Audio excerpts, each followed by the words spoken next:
வரஹ்மத்துல்லாஹி வபரகாத்துஹு. எல்லாம் உள்ள ஏக இறைவனின் நல்லடியார்களே, அந்த ஏக இறைவனினுடைய சாந்தியும் சமாதானமும் நம் அனைவரின் மீதும் என்றென்றும் நின்று நிலை பெறட்டுமாக. தினந்தோறும் மஹ்ரிப் தொழுகை முடிந்ததற்கு பின்பாக ஒரு சில நபிமொழிகளையும் அந்த நபிமொழிகளுக்கான விளக்கங்களையும் நாம் தொடர்ந்து அறிந்து வருகிறோம். அந்த அடிப்படையில் தற்பொழுது சஹீஹுல் புகாரியில் 5641வது எண்ணில் பதியப்பட்டிருக்கிற செய்தியையும் அது தொடர்பான விளக்கங்களையும் அறிய இருக்கிறோம். இந்த செய்தியை பற்றி பார்ப்பதற்கு முன்பால், இன்றைக்கு நாம் வாழக்கூடிய இந்த சூழலில் உலக யதார்த்தத்தை பற்றி நாம் தெரிந்து கொண்டோமேயானால் இந்த செய்தியை விளங்குவதனுடைய புரிதல் இன்னும் சற்று ஆழமாக இருக்கும். இந்த உலகத்தினுடைய புரிதல் என்ன தெரியுமா? யதார்த்தமான ஒரு புனிதல் இன்றைக்கு இருக்கக்கூடிய, அதிலும் குறிப்பாக ஆண்களை எடுத்துக்கொண்டால் அனைத்து ஆண்களும், பருவமடைந்த அனைத்து ஆண்களும் வேலைக்கு செல்பவர்களாக இருக்கிறார்கள். வேலைக்கு போகாத ஏதாவது ஆண்கள் இருக்கிறாங்களான்னு கேட்டால் ரொம்ப ரொம்ப குறைவு. இல்லை என்று சொல்கின்ற அளவிற்கு அனைத்து ஆண்களும் வேலைக்கு சென்று கொண்டிருக்கிறோம். ஒரு கட்டம் வருகின்ற வரைக்கும் தான் வேலை பார்க்காமல் இருப்பார்கள். படிச்சு முடிச்சாச்சு, படிச்சு முடித்ததற்கு பின்பாக வேலைக்கு போகாம வீட்டில் இருந்தால் யாரும் மதிக்க மாட்டார்கள். அத்தனை நாட்கள் பாசத்தோடு இருந்தவர்கள் எல்லாம் பாசம் காட்டுவது சற்று குறைந்ததை போன்று நம்மால் அதை உணர முடியும். இன்னும் ஏராளமான மக்கள் வேலைக்கு போகாமல் இருந்தார்கள் என்றால் அவர்களுக்கு சமுதாயத்திலும் மரியாதை கிடைக்காது, வீட்டிலும் மரியாதை கிடைக்காது. கண்டிப்பா எல்லாருமே வேலைக்கு போறதுக்கான ஒரு நிர்பந்த சூழலில் இருக்கிறோம். காலம் எந்த அளவுக்கு போயிடுச்சுன்னா பெண்கள் முதற்கொண்டு இன்றைக்கு வேலைக்கு சென்று கொண்டிருக்கிறார்கள், ஆர்வமாக செல்கிறார்கள். இப்படி வேலை பார்க்கிறதுங்கிறது எல்லோருக்கும் சமமானதாக மாறிவிட்டது. ஆனா வேலை பார்க்கிறது அப்படிங்கிறது ரொம்ப சுலபமான காரியமா? சும்மா நம்ம போயிட்டு வந்தோம்னா நமக்கு மாசம் மாசம் சம்பளம் கொடுத்துருவாங்களா? கிடையாது. ரொம்ப கஷ்டமான ஒரு காரியம். ஒரு வியாபாரத்தை ஆரம்பிப்பதற்கு ஏராளமான நுணுக்கங்கள் இருக்கிறது. ஒரு வேலை பார்க்கிறோம் என்றால் அதற்கு ஏராளமான சிரமங்கள் இருக்கிறது. காலையில எந்திரிச்சு நமக்கு தேவையான கடமையை முடிச்சுட்டு, வீட்டுக்கு தேவையான கடமையை முடிச்சுட்டு, நம்முடைய பிள்ளைகளை பத்திரமா கொண்டு போய் பள்ளிக்கூடத்துல இறக்கி விட்டுட்டு நம்ம வேலைக்கு போக வேண்டும். நம்ம வேலைக்கு போற இடத்துல நமக்கு மேல இருக்கக்கூடியவர்கள் எல்லாம் நம்ம போட்டு ஆட்டுன்னு ஆட்டுவாங்க. அந்த எல்லா விதமான சங்கடங்களையும் சகித்துக் கொள்ள வேண்டும். நமக்கு கீழே இருப்பவர்கள் அவர்களையும் சமாளிக்க வேண்டும். இவ்வளவு சிரமமானது வேலை பார்ப்பது. இன்னும் வெளிநாட்டுக்கெல்லாம் போயிட்டாங்கன்னா சொல்ல வேண்டிய அவசியமே கிடையாது. 5 வருஷம் 10 வருஷம் படாத பாடுபடுவார்கள்.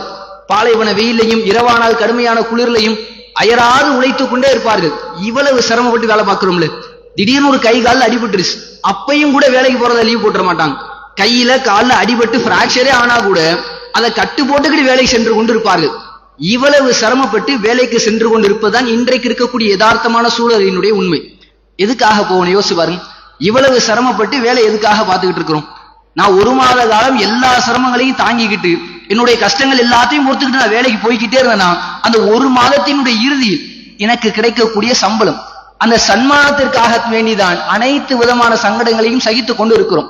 நான் 1 மாசம் கஷ்டப்பட்டு ஓடி ஓடி உழைச்சேன்னா அந்த 1 மாசத்தினுடைய இறுதியில எனக்கு ஒரு 15,000 20,000 30,000 கிடைக்குது. அந்த ஒரு சம்பள தொகைக்காக வேண்டி நாம் அனைவரும் வேலைக்கு சென்று கொண்டே இருக்கிறோம். இந்த ஒரு யதார்த்தத்தை ஏற்றுக்கொண்டிருக்கிறோம்ல. இதே போன்றுதான் வாழ்க்கையில் வரக்கூடிய ஒவ்வொரு சோதனையும். இந்த ஹதீஸில் நபிகள் நாயகம் ஸல்லல்லாஹு அலைஹி வஸல்லம் அவர்கள் குறிப்பிடுகிறார்கள், மா யுஸீபுல் முஸ்லிம மின் நஸபின் வலா வஸபின் வலா ஹம்மின் வலா ஹுஸ்னின் வலா அதன் வலா கம்மின். ஒரு முஸ்லிமிற்கு ஏற்படக்கூடிய துன்பம், கவலை, மனவேதனை, ஒரு தொல்லை எதுவாக வேண்டுமானாலும் இருக்கலாம். ஒரு முஸ்லிமுக்கு ஒரு சோதனை வந்துருச்சு, ஒரு சின்ன ஒரு வேதனை. எந்த அளவுக்கு சிறுசுனா ஹத்த ஷௌகத யுஷாக்குஹா, ஒரு முஸ்லிமினுடைய காலில் குத்தக்கூடிய ஒரு முள்ளாக இருக்கட்டுமே, ஒரு முள்ளு நமக்கு குத்திட்டா கூட அதற்காக வேண்டி அல்லாஹ் உங்களுக்கு ஒரு நன்மையை தருகிறான். யோசிச்சு பாருங்க. ஒரு சின்ன ஒரு சோதனை, சின்னதா லைட்டா ஒரு வலி, ஒரு முள்ளு குத்தினால் கூட உங்களுக்கு அல்லாஹ் ஒரு நன்மையை தருகிறான். ஒரு பாவத்தை உங்களை விட்டு நீக்குகிறான். உங்களினுடைய தரஜாவை இறைவன் உயர்த்துகிறான். எப்படிப்பட்ட ஒரு மிகப்பெரிய ஒரு நன்மைகளுக்கு நாம் சொந்தக்காரர்களாக இருப்போம். உலகத்துல நம்ம சந்திக்கிற எப்படிப்பட்ட சோதனையா இருந்தாலும் சரி, அந்த சோதனை வெறுமனே நமக்கு கவலையையும் கஷ்டத்தை மாத்திரம் கொடுப்பாது. அந்த சோதனை மூலமாக பொறுமையாக இருந்தால் இறைவன் நமக்கு கூலிகளை அள்ளி வழங்குகிறான். வேலை பார்த்துக்கிட்டே இருக்கிறோம், சிரமத்தை எல்லாம் தாங்கி கொண்டு பொறுமையோடு இருக்கிறோம், சன்மானம் கிடைக்கிறது. உலகத்துல வாழ்ந்துகிட்டே இருக்கிறோம், ஏராளமான சோதனைகள் வரும், கவலைகள் வரும், துக்கங்கள் வரும், மன சங்கடங்கள் வரும், அனைத்தும் வரும். அது எல்லாவற்றிலும் பொறுமையாக நாம் அதை கையாண்டோம் என்றால் இறைவன் நிச்சயம் நமக்கு நாளைக்கு மறுமையில் மிகப்பெரிய கூலியை வைத்திருக்கிறான். திருமறை குர்ஆனில் அல்லாஹ் சொல்கிறான், பொறுமையாளர்கள் கூலி வழங்கப்படுவதெல்லாம் பி கைரி ஹிசாப், அவர்களுக்கு கணக்கே கிடையாது.